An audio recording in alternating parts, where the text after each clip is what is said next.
Hello everyone, welcome to Redbus TS channel. In this video, we'll look at the latest update on HR1044 or S386 as of December 20th. We usually don't do these kind of videos, but because many have been waiting for this, they've asked for this video update. So that's why we are doing this video. We'll look at what is the current status as of December 20th and what are the rumors around there. So this is what we'll cover.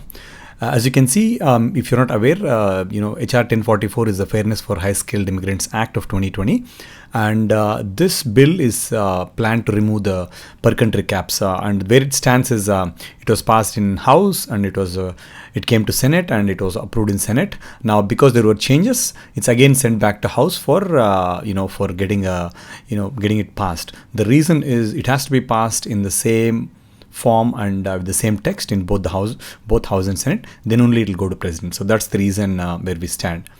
Now, in terms of status, right? As of now, what has been told is they plan to add this in the Omnibus pending bill, and the reason for all these delays are House and Senate are not able to reach an agreement on this COVID package and also the other Omnibus pending bill. So finally today, House and Senate both reached an agreement on the $900 billion COVID relief package. And but the reality is we do not know if HR1044 or S386, right, whichever you can call it, text is added to this omnibus spending bill or the COVID relief package. Because there is no legislative text available yet. They've not released it. What they're saying is they're still ironing out the details and they need some time to release this text. So until we see this text, we will not really know if HR1044 will be in that or not, right? So that is the reality. So this is, I would say, the official news. And we look at the rumors later. So this is what was reported by CNN. As you can see, the legislative text have yet to be released, and this was as of evening, and they passed another stopgap measure to avoid the government shutdown, because as you know, there is a government shutdown that can happen if there is no there is no funding bill again done by today. So they passed another one-day thing, extending their 2 days thing again.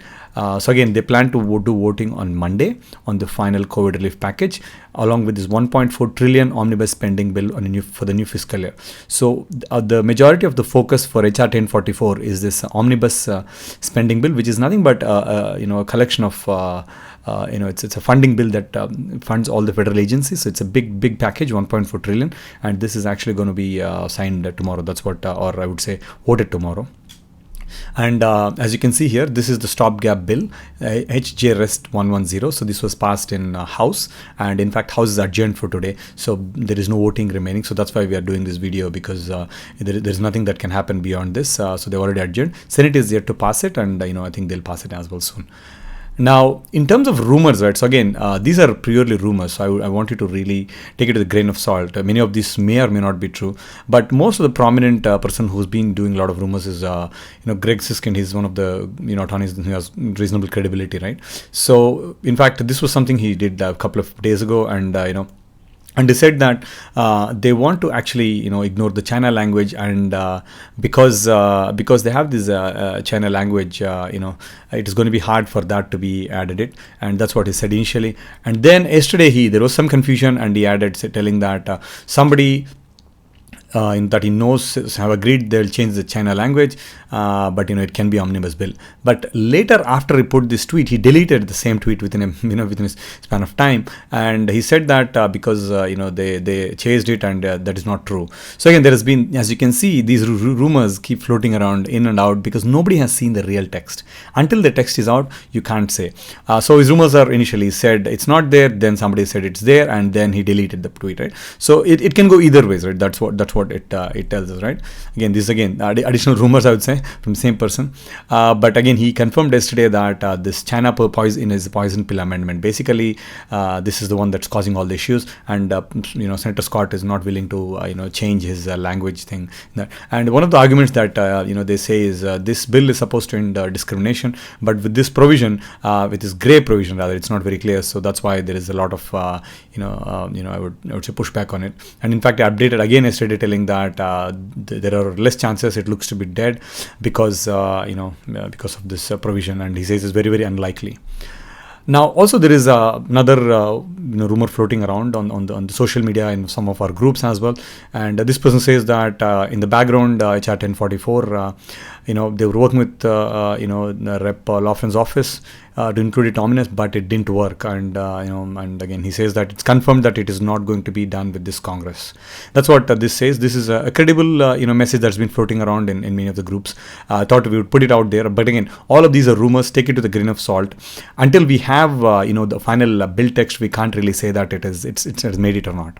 Now, in terms of what are the challenges, right? Why is this big huss, right? I mean, if you don't know, there are a couple of challenges there because the text of the bill went from I think 7 to 29 pages. So there are 29 pages added in the final text bill, and there are many H1B provisions that were added.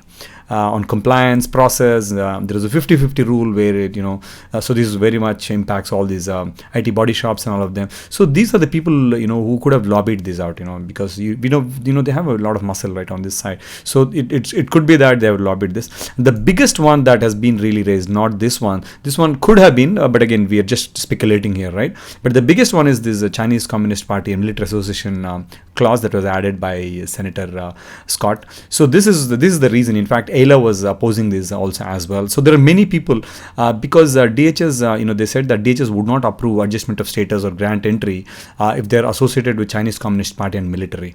And in fact, most of the college students there are part of either of these, and so it's very, very blanket kind of a thing. And so it's very hard to distinguish. So they don't want there's a blanket clause in there, so that's why many people are opposing this. And this is basically, I mean, we feel that this is a poison pill that is basically introduced, and that's what has caused all these issues. So again, so this is a contention point. But again, they could work this language out, or anything can be done. We still have voting tomorrow, so we don't know what will happen. So we'll keep you posted. But again, all of these things that we said in the last, are just rumors and some of the speculations. So keep update, keep watching, and we will, I'll put in a link in the description where we track all this. Sometimes we do not make the videos regularly, but you can read the article to get an update.